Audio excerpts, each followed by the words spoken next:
you rock? Most people enjoy a good story. Imagine a story where you rock. I challenge you to make a difference in the world. Share your story to inspire others. Calling positive people. I have had the idea of a good news stories for years running through my head. Is there anyone else frustrated by all the sadness and negativity in the world? My good friend, the late Wes Funk, who had his own show called Lit Happens, always said, "You rock," when someone did something fantastic or helped out other people. One night while trying to sleep, the title of my show came to me, "You Rock." Are you inspired by good stories? Why not share your inspirational stories about real people doing things that are good in the world? It makes sense to me. This could be a domino effect and spread great ideas, like in the movie Pay It Forward. Well, this is your chance. Together, let us create a better, more peaceful world. Let's not just imagine world peace. Let's work for it. Your inspirational stories of hope and encouragement can spread like wildfire. Good news can be contagious. Are you doing something rocking in Saskatoon, Saskatchewan, Canada, or the world? I would love to have you on my show to share your rocking stories.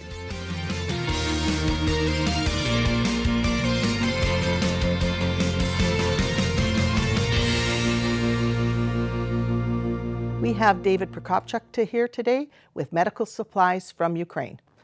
Vitayamo, welcome. Thank you, Marilyn. Thank you for having us here. Well, so tell us about medical supplies from Ukraine. How did it get started? Well, Medical Supplies Ukraine first started when Maidan was on and the Revolution of Dignity in Ukraine. Dr. Viktor Skahar, who is a medical doctor and a pathologist, both here and in Ukraine, saw all kinds of materials in the hospital that had been exposed to patients, and therefore, because of the chance of infection, could not be used in our hospital setting. And he knew there was a need in Ukraine, and he talked to the nursing staff, and they discussed it and said, yeah, their main concern is treating the injury. Infection is secondary, especially when you get bullets flying at people. And in fact, the nurses were very happy to collect these materials because they in the past had collected materials and sent them off to third world countries. And they said, chances are that by time these supplies reached Ukraine, the time gap would be enough for most of those infectious organisms to expire. So it's basically like recycling. It's recycling what, the nurses were very happy because this would normally be thrown away and would have to be That's wonderful. Yeah. And the fact is it could be used here. So they were very happy to do that. And because Victor had colleagues in Ukraine, he had a colleague, he himself collected these things and shipped them to Ukraine. He had a colleague, a doctor in Ukraine, who picked them up and then delivered them to Maidan at risk to his own health and life. Then after Putin's puppet, Viktor Yanukovych, and his government fell, the war, of course, broke out in the east. And Victor checked, Dr. Skahar checked with his colleagues and discovered that the Ukrainian hospitals were really quite well stocked with these kinds of materials. But the challenge was that there were volunteer brigades. They were the ones who basically took up the brunt of the fighting in the beginning in the war in the East, and they had no supplies, and they very much needed supplies like those. So then again, through some of his colleagues in Ukraine, he made sure that they would get supplies and they would get to the people who needed them in the war in the East. And in fact, Viktor Skahar flew over to Ukraine and at one point, and with his own eyes, saw that the people taking them to the front lines in fact put their lives at risk to get them there. This something was very important to Dr. Skahar, it's very important to us, to make certain that those materials get to Ukraine. So when you talk about us now, how is, because Dr. Victor's moved to Toronto, you were saying. Yes. And so who's us now? He's and who's a two-year residency in Toronto. when he moved to Toronto, he wanted this to continue on. And at the Ukrainian National Federation, Saskatoon branch, we decided this was a very worthy project. And so we picked it up and have a committee that works. We raise funds to pay for shipping the supplies over there, et cetera. The project expanded once, as I say, Dr. Skihar got some materials there.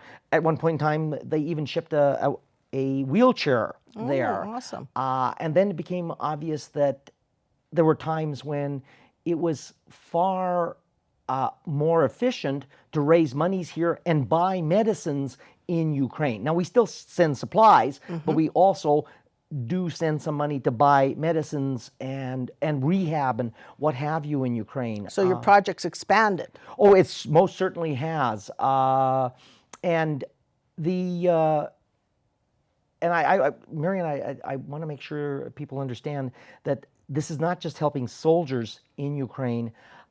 Very sadly, there are civilian casualties. There have been officially just under 10,000 people killed in that war, and unofficially the number's much higher. There have been a substantial number of civilians killed, children killed, and wounded. There have been thousands wounded, hundreds of children have been wounded. So this is really a very important project that you're working on and trying to help. Absolutely. Yes. And the people in one of the things that Dr. Scott, when I talked to him a couple of days ago, he wanted to make certain people understood that the people of Ukraine are very, very grateful. In fact, I remember Dr. Scott speaking at a vigil at the Lesya Ukrainka Memorial statue on campus about the certificate that the Ukrainian government had given him for the work he'd done. And we here are also very grateful for the people here. There are people like the Slobodas, the Wojciechowskis, Yevshan Folk Ensemble have done a lot of work to help raise money so that we can help those people. So what are some things they do to raise money, and what are some fundraising projects you've been looking at? We've done fundraising dinners. We've had people simply, by word of mouth, we've had people simply we've had people donate from as far away as Regina, Prince Albert.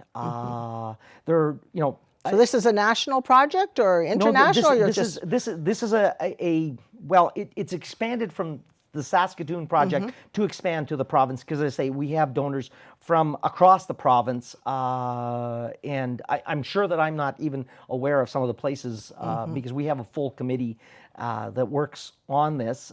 We've got 2 hospitals from Dr. Skihar's time, the Royal University Hospital and St. Paul's, that are collecting materials, and right now they are working on getting City Hospital as well to contribute these materials. So, okay, well, that's wonderful, and that's why I wanted to have you on my show, and why you rock, and the whole committee, because it's always good to help other people, and that's what I try to have people on my show that are trying to make a difference in the world. And so, well, how can people get a hold of you, and what could they do if they want to help? Well, they can go on the UNF website. We have a national website, and then click on the Saskatoon branch, and they will find information there.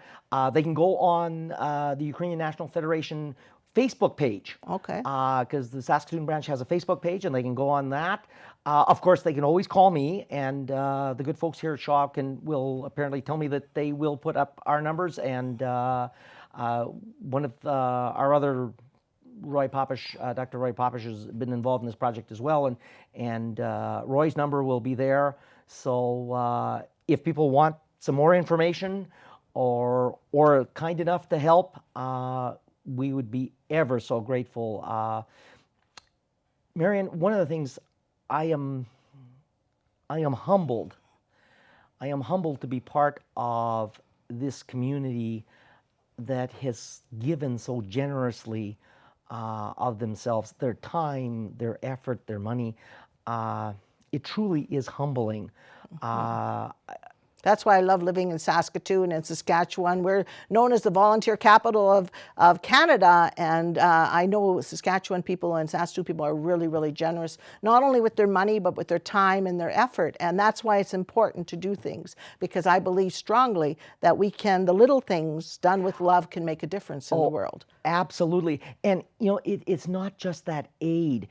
I've been in Ukraine, and the people appreciate the fact that we know about what is happening there, that we care about what's happening there. I can't stress enough. And that's when a I was very talking to Dr. important Vihar, point. Yes. that just them knowing That's a that very we care is. But I mean, the medical supplies and the medicines certainly help. Yes, but you're right, and caring about people is so important, and that's what we strive to do as human beings, and making a difference in the world. So again, remind us again about, because I was at Taste of Ukraine and you had a fundraiser there, what were some of the things that people can donate or give and to help out? Well, we've had a number of artists who've donated. We've had silent auctions. We've had people in the restaurant industry who have given us, reduced prices for our fundraising meals. We've actually now got a committee that is looking at projects that we can create. And so, if somebody has a wonderful idea out there, sure, we would love to have it.